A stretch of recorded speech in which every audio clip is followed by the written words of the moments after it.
ምስጢራዊቷ ስለ ሰሎሞን ቀለበት ምስጢር ነው ዛሬ ምን ተነተነው። ቀለበቱ የት ነው ያለው? ቀለበቱ በእግዚአብሔር ተቀርጾ ከሰማይ የተሰጠው ነው እንደሆነ ነው እዛ ላይ ደግሞ የሚጽፈው። በዚህ ቀለበት ምክንያት ብዙ የያዛቸው አጋንንት ነበሩት። ግማሹን ማታ ማታ ጭቃ ያስረግጣቸው ነበረ። ከሴት ሲገናኝ በሚተዳደፍበት ጊዜ፣ ተርታ ስራ በሚሰራበት ጊዜ ከጣቱ ላይ ያወልቃታል። ደግሞ ሰሎሞን በቤተ መቅደስ በጸለየ ጊዜ በስመ እግዚአብሔር የታተመውን ቀለበት ቅዱስ ሚካኤል ነው ባደራ የሰጠው። ለምሳሌ ለምን ስለ ሰሎሞን ቀለበት ፊልም አሰሩ? እስከ መቼ የወይዘሮ አስካለም ታሪክ ፊልም አድርጋችሁ ታሳዩናላችሁ? ቀለበቱን ከፍ አድርጎ ሲያሳየው ኢትዮጵያው ንጉስ ሰሎሞን ልጁ እንደሆነ አወቀ። በኋላም ታቦተ ጽዮን ይዘው እንደመጡ ብዙ ታሪክ አለው።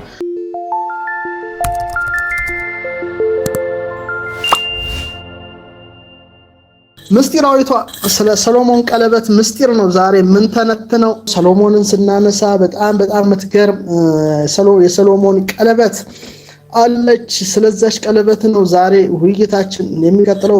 እንግዲህ አሁን የምነግራችሁ በጣም አስደሳች ታሪክ ነው። በትርጓሜ መጻሕፍት ሁሉ ወአክሊሉ ለሰሎሞን የሰሎሞን አክሊል አንቺ ነሽ የሚለው ላይ መተርጉማኑ ከነዚህ ሁሉ መጻሕፍት ወስደው የቀመሟትን አንድ አስገራሚ ነገር ነው ምነግራችሁና ሰሎሞን ቀለበት ነበረው ይላል። ይሄ ቀለበቱ በሁለት መልኩ ነው የሚታየው።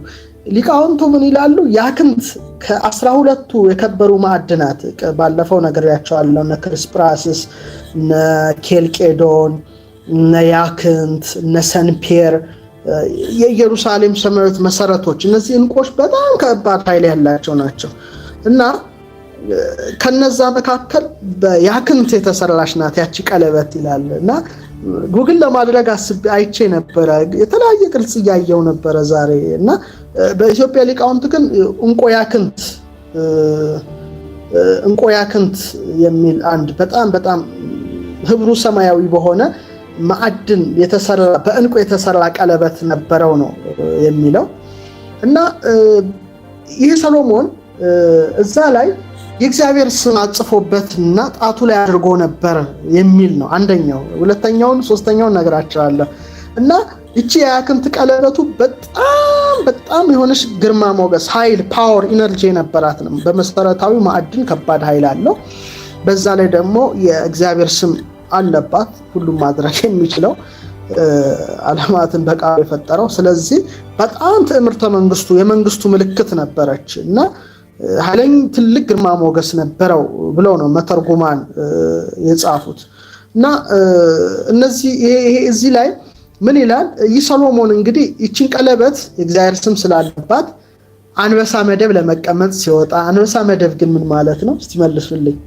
ከሴት ሲገናኝ በሚተዳደፍበት ጊዜ፣ ተርታ ስራ በሚሰራበት ጊዜ ከጣቱ ላይ ያወልቃታል እና ለዙፋን ጠባቂ ወይም ብላቴና አለ ዙፋኑን የሚጠብቅ ለርሱ ይሰጣል። አልያም ደግሞ ዙፋኑ ላይ አኑሯት ይሄዳል። አልያም ደግሞ ንጹህ ሙዳይ ውስጥ ያስቀምጣታል እና እቺ በጣም የእግዚአብሔር ስም ያለባት የያክንትን ቀለበት እንቁ ናት።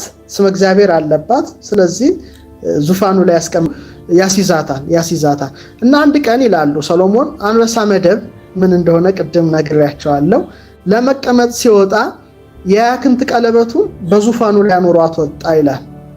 እንግዲህ ሰሎሞን በጣም ጥበበኛ ስለነበረ ዙፋኑ እንደምታውቁት 6 እርከን አለው 12 የወርቅ አናብስት አሉት። 6 የዙፋን መወጣጫ አለው። 6 የወርቅ አናብስት በቀኝ፣ 6 የወርቅ አናብስት በግራ አለ መከዳው ድረስ ማለት ነውና በዛ ስር ደግሞ ውሃ አዘጋጅቶ በመዘውር በቧንቧ ከፍሎ ይሄድ ነበረ።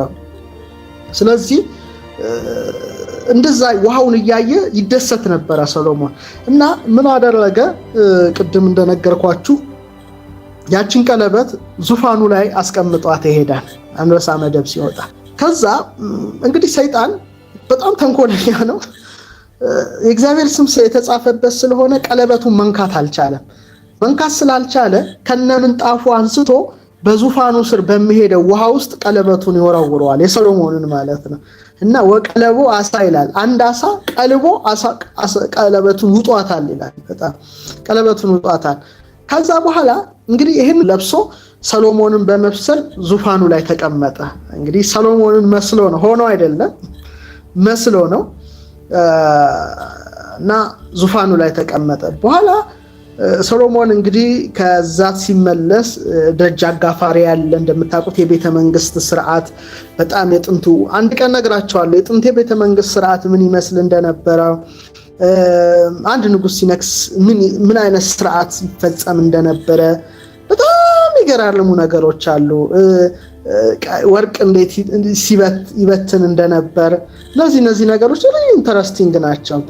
በጣም ይገራርሙ ታሪኮች አሉ። በተለይ ኢትዮጵያ ላይ ነገስታት ሲነክሱ ምን አይነት ዙፋን ላይ ይቀመጡ እንደነበረ ከዛ ሴቶች ምን ይዘው እንደሚመጡ እጅግ የሚገርም ነገር አለ። ይሄ በጣም ወደፊት ምናልባት ላቀርበው ይችላል ይሆናልና ስለዚህ የሶሎሞን ልብሰ መንግስት ለብሶ ሰሎሞንን መስሎ ዙፋኑ ላይ ተቀመጠ።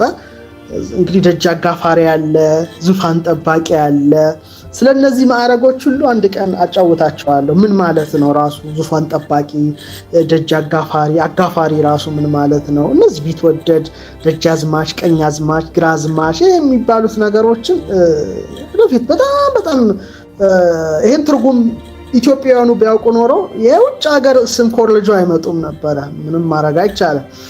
በኋላ ዙፋን ጠባቂው ተመለስ ይለዋል። እንዴ አራኔ ሰሎሞን ነኝ እኮ እናንተ ሁሉ ንጉስ አለ።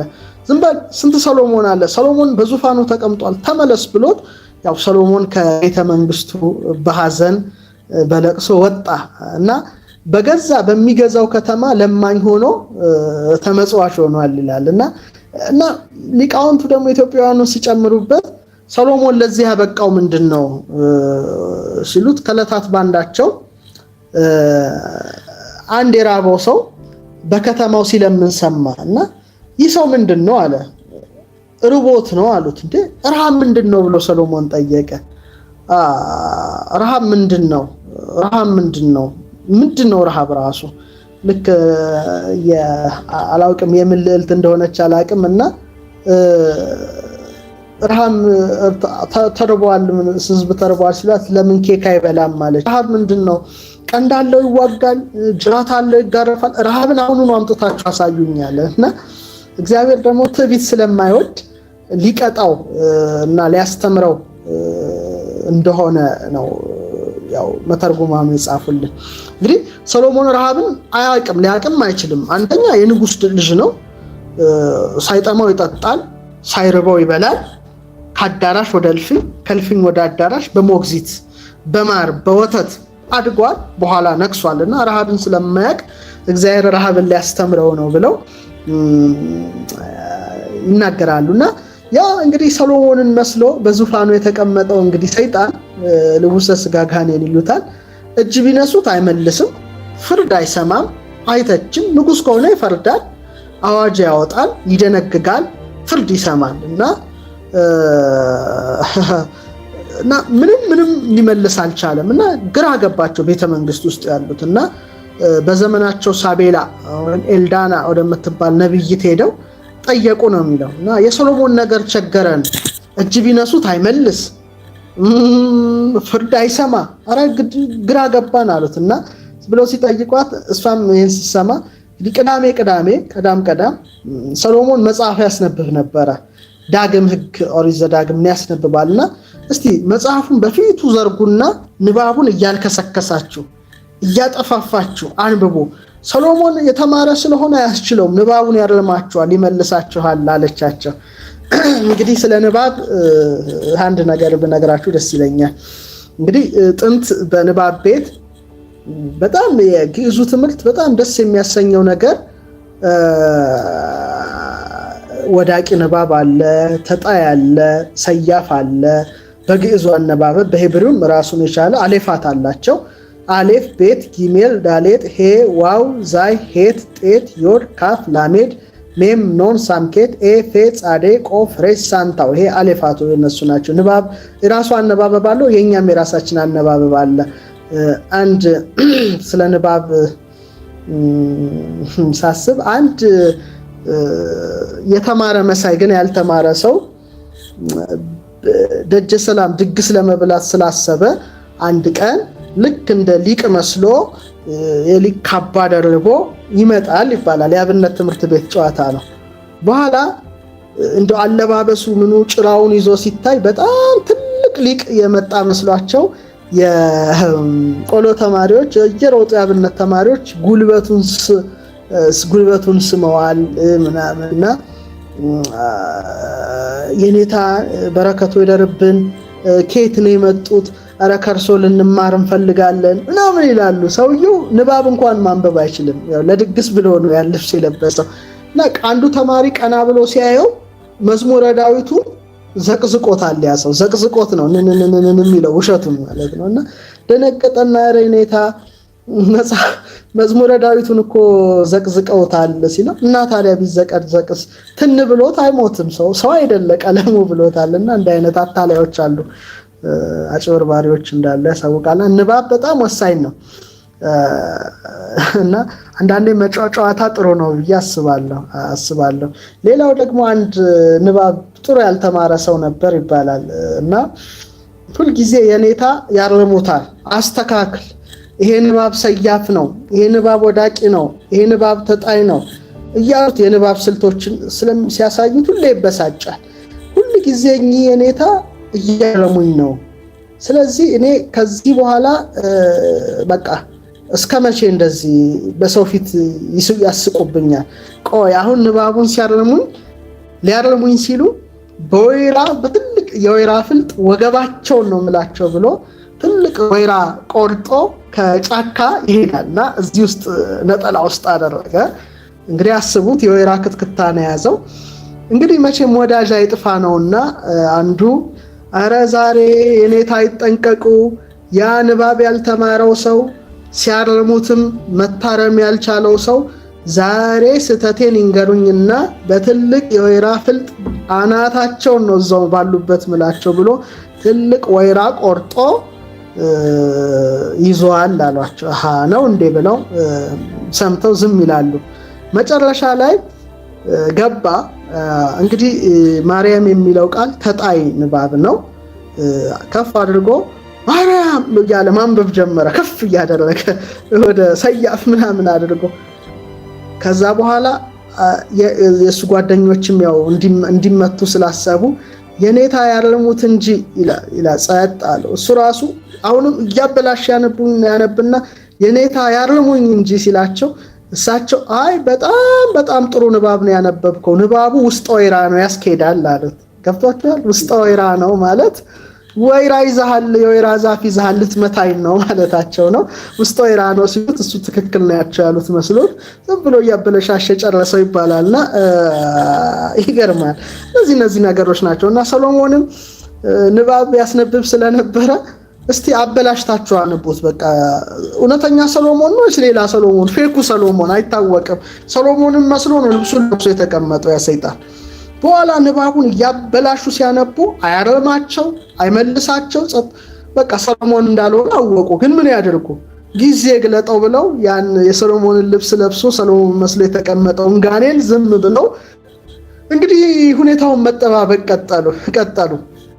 እንግዲህ ንጉሥ ሰሎሞን በገዛ ከተማው እየዞረ ይሄን ሁሉ የሆነበት ምክንያት ቀለበቱን ስላጣ ነውና እየዞረ ሲለምን ሰይጣን የሰውን ልብ አጨክኖበት የሚመጸውተው ጠፋ። አሁን ይሄን የመሰለ ጎበዝ ርቦት ነው ሰላይ ሳይሆን አይቀርም ይሉታል። በጣም እያዘነ ልክ በሳምንቱ ከመሰግራና አሳ ከሚያሰግሩ ሄዶ ቢለምን እስራኤል ብሎ ሙቶ ያደረ አሳ ብዙም እንትን አይሉም አይበሉምና አሳውን ወረወሩለት። ሰሎሞን በጣም ርቦታ እንግዲህ የአሳውን ሆድ ዕቃውን አውጥቼ ይበላለሁ ብሎ የአሳውን አፍ ርቅቅ ሲያደርገው ያቺ በያክንት እንቁ የተሰራችው ሰይጣን ባህር ውስጥ የወረወራት አሳው የቀለባት የእግዚአብሔር ስም የተጻፈችባት ያቺ ግርማ ሞገስ የሆነችው ቀለበት ከአሳው ሆድ ውስጥ ኩልል ብላ ወደቀች። ቀለበቴ ከዚህ ምን አመጣሽ ብሎ ጣቱ ላይ ሲሰካት ሸማጣቢው፣ ወገን ጠባቂው፣ ባለፈረሱ፣ ባለበቅሎ፣ ባለሰረገላው ጃንሆይ ምን አመጣው፣ ንጉሳችን ከዚህ ምን አመጣው ብለው ከበቡት ይላል። ክብብ አደረጉት። ያን ጊዜ ሰሎሞን እንዲህ ከመንግስት ያወጣኝ ሰይጣን አለና እንዳያመልጣችሁ ብሎ መርበብተ ሰሎሞን፣ መርበብ ማለት መረብ ማለት ነው። በመረብ አሳ እንደሚጠመድ አጋንንትን የሚያስርበት ቆጣጣርበት ድል የሚነሳበት ጸሎት አለው ይባላልና ያን እየጸለየ ሄዶ ያን ከዙፋኑ ያወረደውን እንዲሰደድ ያደረገውን ንጉሰ ስጋ ጋኔን ይዞት መሬት ቆፍሮ ከቶት ይላል። በጣም ብዙ መጽሐፍ ነው ያለው 298 ገጽ ነው ብያቸዋለሁ። ጥቂቱ ነው ይሄ የተተረጎመው፣ በጣም ትንሹ ነው 298 ገጽ። የሚገራርም ይሄ አንዱ ነው እና አንድ ቀን እንደዚሁ አጫውታቸዋለሁ እና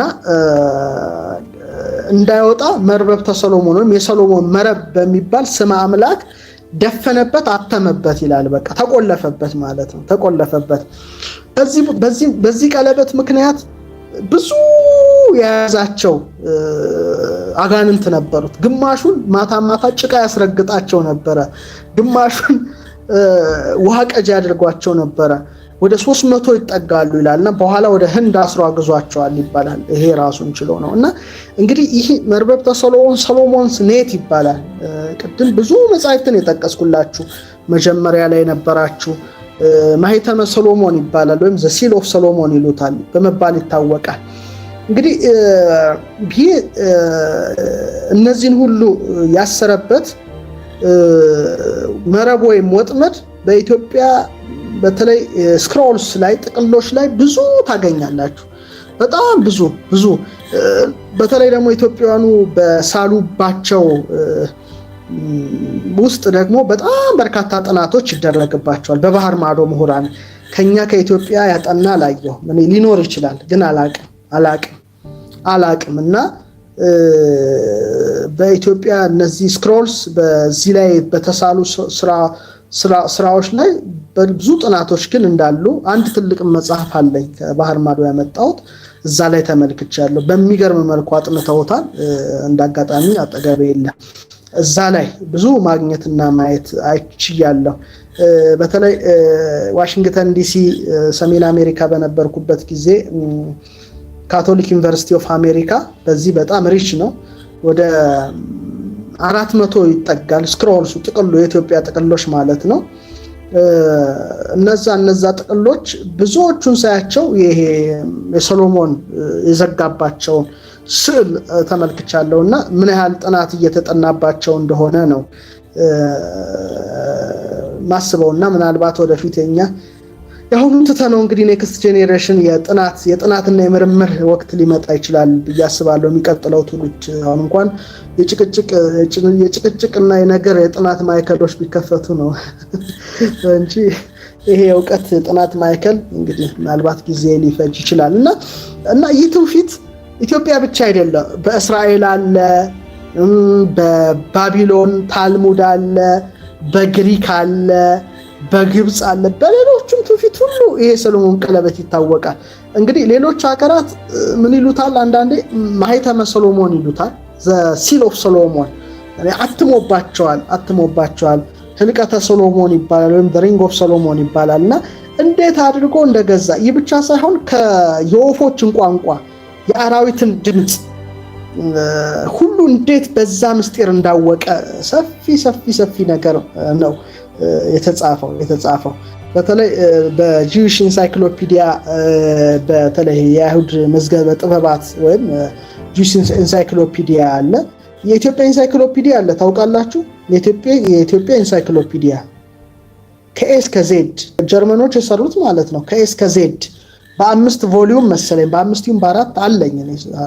በጣም የሚገርም ከኤስ ከዜድ ነው የሰሩት እና መዝገበ ጥበባት ይባላል ወይም ኢንሳይክሎፒዲያ እና ጂዊሽ ኢንሳይክሎፒዲያ ላይ ብትመለከቱ ቀለበቱ በእግዚአብሔር ተቀርጾ ከሰማይ የተሰጠው ነው እንደሆነ ነው እዛ ላይ ደግሞ የሚጽፈውና ሁለት ክፍል አለው። ዝርዝር ውስጥ አልገባበትም። ይህን ነው የሚተነትነው። ሌሎች ጸሐፍት ደግሞ ሰሎሞን በቤተ መቅደስ በጸለየ ጊዜ በስመ እግዚአብሔር የታተመውን ቀለበት ቅዱስ ሚካኤል ነው ባደራ የሰጠው ይላሉ። ብዙዎች እየጠየቃችሁ እንደሆነ ፔንታግራም እና ሄክሳግራም ሼፕ ያለው አይነት ነው። እንደውም አንዳንድ አጥኞች ምንድነው የሚሉት በኋላ የዳዊት ኮከብ የተባለው ስድስቱ ማዕዘን ማለት ነው የሰሎሞን ቀለበት ቅርጽ ነው ይላሉ። ቅርጹ ነው ብለው የሚጽፉ አንብቤ ያለው የባህር ማዶ ተመራማሪዎች ማለት ነው። ይሄ ላስታ ቅዱስ ላሊበላ አይቼዋለሁ። ቅዱስ ላሊበላ ውቅር አብያተ ክርስቲያን ውስጥ አለ። ካየሁት አይኔ ካየው ውስጥ ነው። ሌላ የት ነው የተመለከትኩት? ፋሲለደስ ፋሲል ቤተ መንግስት ጎንደር፣ እዛም አይቻቸዋለሁ። እነዚህ ቅርጾች በተለይ የእስራኤል ፍላግ ባንዲራ ላይ አለ 6 እንትን ያለው እና ስታር ኦፍ ዴቪድ የዳዊት ኮከብ ይባላል። ግን የሚሉት ምንድነው ይሄ ሰሎሞን ቀለበቱ ነው፣ ስታምፕ ኦፍ ሰሎሞን ኦር ሲል ኦፍ ሰሎሞን እዛ ላይ በኋላ የተባለው ይላሉ። ግን የኢትዮጵያው ስመለከተው ጣና ቂርቆስም አለ፣ ሄለን ገነቱ በጣም ግሩም ነው። አክሱም አለ፣ ቴዎድሮስ ኢትዮጵያ አላየሁም፣ በጣም ይገርማል። ጣናን አውቀዋለሁ ግን አላየሁም። ያየሁትን ነው የምናገረው። የኢትዮጵያው ግን የሚለየው ምንድነው? መስቀል መሃል ላይ አለ። መስቀል መሃል ላይ አለ። ቤተ መንግስት አጥር ላይም አለ። አይታችሁ ከሆነ አለ። መስቀል ግን መሃል ላይ አለ። ቤተ መንግስት አጥር ላይ አለ። ያ በደንብ ይህን ሁሉ ነገር ማወቅ ያስፈልጋል። አንድ ጽሑፍ ሳነብ እንደውም በ1874 በኢትዮጵያ ዘ ሲል ኦፍ ሶሎሞን የሶሎሞን ማህተም አንድ ትልቅ 5 ደረጃ ያለው ሽልማት ነበረና በንጉሠ ነገሥት በአፄ ዮሐንስም የተጀመረ ሹመት ማዕረግ እንደሆነ ማዕረግም ሽልማት እንደነበረ ያው ብዙ ጸሐፍት ጽፈዋል። እንግዲህ በሶሎሞን ዙፋን አታሎ የተቀመጠው ጋኔን በጦቢት መጽሐፍ ተጽፎ የነበረው አስማንዲዮስ ነው እና ለ40 ቀን አታሎት ተቀመጠ ነው የሚሉት። እኛ እንደውም 1 ሳምንት ነው ያሉት መተርጉማኑ። እንደውም ሰሎሞንን ከወር በላይ ነው ያንከራተተው ነው ያ ጽሑፉ።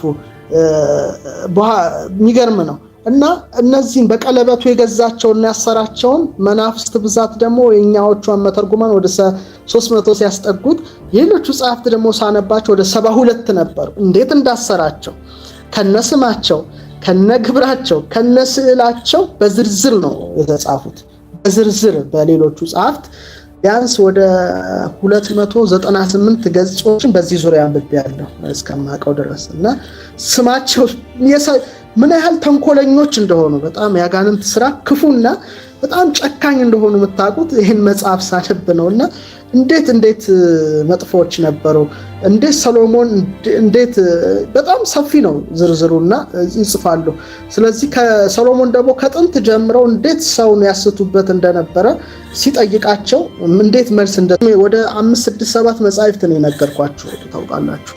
እና እንግዲህ ቀደምት ኢትዮጵያውያንም ሰሎሞን በከበረ ድንጋይ ወይም በያክንት ቀለበት ያደረገውን በትርጓሜ ቀለምሲስና ወአክሊሉ ለሰሎሞን ብሎ ሕርያቆስ የተናገረውን ሲተረጉሙ ጠቅሰዋል። ቀለበቱ የት ነው ያለው ስላላችሁ አላቅም ላውቅ አልችልም። እኔ ታሪኩን ነው የምነግራችሁ። ለምሳሌ ለምን ስለ ሰሎሞን ቀለበት ፊልም አሰሩ? እስከ መቼ የወይዘሮ አስካለን ታሪክ ፊልም አድርጋችሁ ታሳዩናላችሁ? ይሄን እስቲ ፊልም አድርጋችሁ ስሩት። እስቲ መነሻ ሐሳብ ልንገራችሁ። እስቲ እንደው አይዲያም ሰተን እንዴት እንችላለን? ይሄ እስቲ አንድ ሐሳብ እንኳን ልስጣችሁ። በዚህ እንደው ኢትዮጵያዊ እንድታደርጉት። ለምሳሌ ክብረ ነገሥት ላይ ምን ይላል? ሰሎሞን ይላል ሐሳብ ነው የምሰጣቸው። የኢትዮጵያዊቷን ንግስት ሲሸኛት ይላል። እንግዲህ ንግስተ ሳባን ጉዞ ስሩ። እዛ ድረስ ያለው በጣም የሚገርም ታሪክ ነው። በእንቆቅልሽ ስትጠይቀው 120 መክሊት ወርቁ፣ ምናዝ፣ ሽቱ፣ ዝባዱ፣ ኧረ ስንት ታሪክ አለ። ብዙ ደሳስ የሚል አለ። እሱን ተውና እሱንም ስሩና መጨረሻ ላይ ሲሸኛት ዋውፃ ህልቀተ ማጽባይቱ እንተ ትንስ ወዋባለ ንግስት ይላል። ከትንሽ ጣቱ ቀለበት አውጥቶ ለንግስቷ ሰጣት ይላል። ለኢትዮጵያዊቷ ንግስት ወይቤላ ነሲ ከመይትርስልኒ ወለእመቦ ዘረከብኩ ሙስቲየትኪ ዘራ ዝንቱ ይኩኖ ተእምርተ ወለእመ ኮነ ተባይተ ይምጽሐቤ ወሰላም እግዚአብሔር ያሉ ምስሌኪ። ቀለበቱን አውጥቶ እንዳትረሽኝ ብሎ ለኢትዮጵያዊቷ ንግስት ሰጣት። ምናልባት ካንቺ ዘር ካገኘው ይህ ምልክት ይሁነው፣ ወንድ ከሆነ ወደኔ ይምጣ፣ እግዚአብሔር ሰላም ካንቺ ጋራ ይሁን አላት ብሎ ሰጣት ያን ቀለበት። ከዛ ከሱ የወለደችውን ቀዳማዊ ምኒልክ መጨረሻ ላይ የአባቱን ቀለበት ከእጁ ላይ አድርጋ ላከችው ይላል። ሙሉን ታሪክ እዛ ላይ ያነቡት። ከዛ ቀለበቱን ከፍ አድርጎ ሲያሳየው ኢትዮጵያው ንጉስ ሰሎሞን ልጁ እንደሆነ አወቀ። በኋላም ታቦተ ጽዮን ይዘው እንደመጡ ብዙ ታሪክ አለው።